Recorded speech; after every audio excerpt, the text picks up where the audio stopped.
Hi everyone, welcome back to my YouTube channel Rekha Prakash ಮನೆ ಊಟ. ಇವತ್ತಿನ ಈ ವಿಡಿಯೋದಲ್ಲಿ ಹೆಲ್ದಿಯಾಗಿ ನುಗ್ಗೆ ಸೊಪ್ಪಿನ ಸೂಪ್ ಮಾಡೋದು ಹೇಗೆ ಅಂತ ನೋಡ್ಕೊಳ್ಳೋಣ.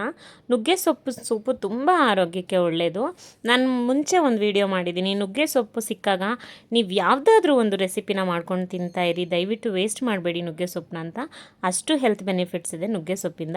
ಇವತ್ತು ನಾವು ಒಂದು ಒಳ್ಳೆ ಹೆಲ್ದಿಯಾಗಿರುವಂಥ ಸೂಪ್ ಮಾಡ್ಕೊಳ್ಳೋಣ. ಮೊದಲಿಗೆ ನಾನಿಲ್ಲಿ ನುಗ್ಗೆ ಸೊಪ್ಪನ್ನ ತೊಗೊಂಡಿದ್ದೀನಿ. ನುಗ್ಗೆ ಸೊಪ್ಪನ್ನ ನೀಟಾಗಿ ಎಲೆ ಬಿಡಿಸಿ ವಾಶ್ ಮಾಡಿ ತೊಗೋಬೇಕು. ಒಂದು 3 to 4 ಟೈಮ್ಸ್ ಆದರೂ ನೀಟಾಗಿ ವಾಶ್ ಮಾಡ್ಕೊಳ್ಳಿ. ಅದ್ರ ಜೊತೆಗೆ ಖಾರಕ್ಕೆ ತಕ್ಕಷ್ಟು ಹಸಿಮೆಣಸಿನ್ಕಾಯಿ, ಲಾಸ್ಟಲ್ಲಿ ಲೆಮನ್ ಬೇಕಾಗುತ್ತೆ. ಒಂದು ಈರುಳ್ಳಿ, ಒಂದು tomato, pepper powder, jeera powder, ಅರಿಶಿನ ಮತ್ತು ರುಚಿಗೆ ತಕ್ಕಷ್ಟು ಉಪ್ಪು, ಜೊತೆಗೆ ಸ್ವಲ್ಪ ಶುಂಠಿ ಬೆಳ್ಳುಳ್ಳಿ ಪೇಸ್ಟು ಮನೇಲೇ ಮಾಡಿರೋದು ತೊಗೊಳ್ಳಿ. ಇವಾಗ ನಾನು ಒಂದು ಪಾತ್ರೆ ತೊಗೊಂಡಿದ್ದೀನಿ, ಅದಕ್ಕೆ ನೀರನ್ನ ಹಾಕ್ಕೊಳ್ಳೋಣ. ನಾನಿಲ್ಲಿ 2 ಗ್ಲಾಸ್ ನೀರನ್ನ ಹಾಕೋತಾ ಇದ್ದೀನಿ. ನಿಮಗೆ ಸೂಪ್ ಎಷ್ಟು ಬೇಕೋ ಅಷ್ಟಕ್ಕೆ ನೀವು ಇಂಗ್ರೀಡಿಯೆಂಟ್ಸ್ನೆಲ್ಲ ಜಾಸ್ತಿ ಮಾಡ್ಕೋಬೇಕಾಗತ್ತೆ. ಸೊ ನಾನಿಲ್ಲಿ ಕಮ್ಮಿ ಕ್ವಾಂಟಿಟಿಯಲ್ಲಿ ಮಾಡ್ತಿರೋದ್ರಿಂದ ಕಡಿಮೆ ಇಂಗ್ರೀಡಿಯೆಂಟ್ಸ್ ತೊಗೊಂಡಿದ್ದೀನಿ ಮತ್ತು 2 ಗ್ಲಾಸ್ ನೀರು ಮಾತ್ರ ತೊಗೊಂಡಿದ್ದೀನಿ. ಇವಾಗ ಅದನ್ನು ನೀರು ಕುದಿಯೋಕ್ಕೆ ಬಿಡಬೇಕು. ನೀರು ಕುದ್ದಾದಮೇಲೆ ತೊಗೊಂಡಂಥ ಈರುಳ್ಳಿ, ಟೊಮ್ಯಾಟೊ, ಶುಂಠಿ ಬೆಳ್ಳುಳ್ಳಿ ಪೇಸ್ಟು, ಪೆಪ್ಪರ್ ಪೌಡರ್, ಅರಿಶಿನ ಪೌಡರು ಮತ್ತು ಜೀರಾ ಪೌಡರು, ಜೊತೆಗೆ ರುಚಿಗೆ ತಕ್ಕಷ್ಟು ಉಪ್ಪು ಮತ್ತು ಖಾರಕ್ಕೆ ತಕ್ಕಷ್ಟು ಹಸಿಮೆಣಸಿನ್ಕಾಯಿ ಇಷ್ಟನ್ನು ಚೆನ್ನಾಗಿ ಕುದಿಯೋಕ್ಕೆ ಬಿಡಬೇಕಾಗತ್ತೆ.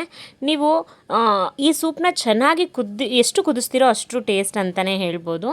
ನಾನಿಲ್ಲಿ 2 ಗ್ಲಾಸ್ ನೀರು ತೊಗೊಂಡಿದ್ದೆ ಅಲ್ವಾ, ಅಟ್ಲೀಸ್ಟ್ ಒಂದು ಹಾಫ್ ಅಥವಾ 3/4 ಗ್ಲಾಸ್ ಅಷ್ಟು ನೀರಾದರೂ ಸುಂಡೋಗಬೇಕಾಗುತ್ತೆ ಈ ರೆಸಿಪಿಯಲ್ಲಿ. ಆವಾಗ ತುಂಬ ಟೇಸ್ಟ್ ಚೆನ್ನಾಗಾಗುತ್ತೆ. ಇಲ್ಲಿ ಒಂದು 50% ಬೆಂದಿದೆ ಎಲ್ಲ ಇಂಗ್ರೀಡಿಯೆಂಟ್ಸು. ಆವಾಗ ನುಗ್ಗೆ ಸೊಪ್ಪನ್ನ ನೀಟಾಗಿ ವಾಶ್ ಮಾಡಿಕೊಂಡು ಸೇರಿಸ್ಕೊತಾ ಇದ್ದೀನಿ ಸೂಪ್ಗೆ. ಇವಾಗ ಕಂಪ್ಲೀಟಾಗಿ ಕುದಿಸ್ಕೋಬೇಕು. ಅಟ್ಲೀಸ್ಟ್ ಒಂದು 5 ಮಿನಿಟ್ಸ್ ಆದರೂ ಬೇಯಿಸ್ಕೋಬೇಕಾಗತ್ತೆ. ನೀವು ಮೀಡಿಯಮ್ ಅಥವಾ ಹೈ ಫ್ಲೇಮಲ್ಲಿ ಇಟ್ಕೊಂಡು ಬೇಯಿಸ್ಕೊಂಡ್ರೆ ಸರಿ ಹೋಗುತ್ತೆ. ಆ್ಯಕ್ಚುಲಿ ಎಸ್ಪೆಷಲಿ ನುಗ್ಗೆ ಸೊಪ್ಪಿನ ಸೂಪಿಂದ ಅಂತೂ ನಿಜವಾಗ್ಲೂ ನ್ಯಾಚುರಲ್ ಹೈಡ್ರೇಷನ್ ಸಿಗುತ್ತೆ ನಮ್ಮ ಬಾಡಿಗೆ. ಇನ್ಫ್ಯಾಕ್ಟ್ ತುಂಬ ಹೆಲ್ತ್ ಬೆನಿಫಿಟ್ಸ್ ಇದೆ ಈ ಸೂಪಿಂದ ಅಂತ ಹೇಳ್ಬೋದು. ಇವಾಗ ಇಲ್ಲಿ ಸೂಪು ಚೆನ್ನಾಗಿ ಕುದ್ದು ರೆಡಿಯಾಗಿದೆ. ನಿಮಗೆ ನುಗ್ಗೆ ಸೊಪ್ಪು ಸಮೇತ ತಿನ್ನಬೇಕು ಅಂದರೆ ಹೀಗೆ ಸರ್ವ್ ಮಾಡ್ಬೋದು. ಕೆಲವ್ರಿಗೆ ತುಂಬ ಬಾಯಿಗೆ ಸಿಕ್ಕರೆ ಇಷ್ಟ ಆಗಲ್ಲ, ಅವ್ರಿಗೆ ಸ್ವಲ್ಪ ನೀವು ಸ್ಟ್ರೇನ್ ಮಾಡಿಕೊಡ್ಬೋದು ಅಥವಾ ಸ್ವಲ್ಪ ಮಾತ್ರ ನುಗ್ಗೆ ಸೊಪ್ಪನ್ನ ಸರ್ವ್ ಮಾಡ್ಬೋದು. ಹೇಗೆ ನಿಮ್ಗೆ ಕನ್ವೀನಿಯೆಂಟ್ ಹೇಗೆ ಹಾಕಿ ಸರ್ವ್ ಮಾಡ್ಬೋದು. ನಿಜವಾಗ್ಲೂ ತುಂಬ ಟೇಸ್ಟಿಯಾಗಿರುತ್ತೆ. ಜಾಸ್ತಿ ಇಂಗ್ರೀಡಿಯೆಂಟ್ಸ್ ಇಲ್ಲದೆ ಸೂಪರ್ ಈಸಿಯಾಗಿ ಮಾಡ್ಕೋಬೋದು ಈ ನುಗ್ಗೆ ಸೊಪ್ಪಿನ ಸೂಪ್ನ. ಆರೋಗ್ಯಕ್ಕೆ ತುಂಬ ಒಳ್ಳೆಯದು. ಯಾವಾಗಲಾದರೂ ನುಗ್ಗೆ ಸೊಪ್ಪು ಸಿಕ್ಕಿದ್ರೆ ಸ್ವಲ್ಪ ಪೋರ್ಷನ್ ಅದರಲ್ಲಿ ಎತ್ತಿಟ್ಕೊಂಡು ಈ ಥರ ನುಗ್ಗೆ ಸೊಪ್ಪಿನ ಸೂಪ್ ಮಾಡ್ಕೊಂಡು ಕುಡಿಯೋದನ್ನ ಮರಿಬೇಡಿ. ಲಾಸ್ಟಿಗೆ ನಿಂಬೆಹಣ್ಣು ಹಿಂಡ್ಕೊಂಡ್ರಂತೂ ಅಮೇಝಿಂಗ್ ಆಗಿರುತ್ತೆ. Thank you. ಸೊ ಇದಾಗಿತ್ತು ಇವತ್ತಿನ ಸ್ಪೆಷಲ್ ರೆಸಿಪಿ. ಯಾರೆಲ್ಲ ನನ್ನ ಚಾನಲ್ನ ಇನ್ನೂ ಸಬ್ಸ್ಕ್ರೈಬ್ ಮಾಡ್ಕೊಳ್ಳೋದೆಲ್ಲ ನೋಡ್ತಾ ಇದ್ದೀರಾ, ಪ್ಲೀಸ್ ಒಂದು ಸಬ್ಸ್ಕ್ರೈಬ್ ಮಾಡ್ಕೊಂಡು ನೋಡಿ. ಹಾಗೆ ಈ ವಿಡಿಯೋ ನಿಮ್ಗೆ ಇಷ್ಟ ಆಗಿದ್ರೆ ದಯವಿಟ್ಟು ಲೈಕ್ ಮಾಡಿ, ಶೇರ್ ಮಾಡಿ, ಹಾಗೆ ಕಾಮೆಂಟ್ ಮಾಡಿ.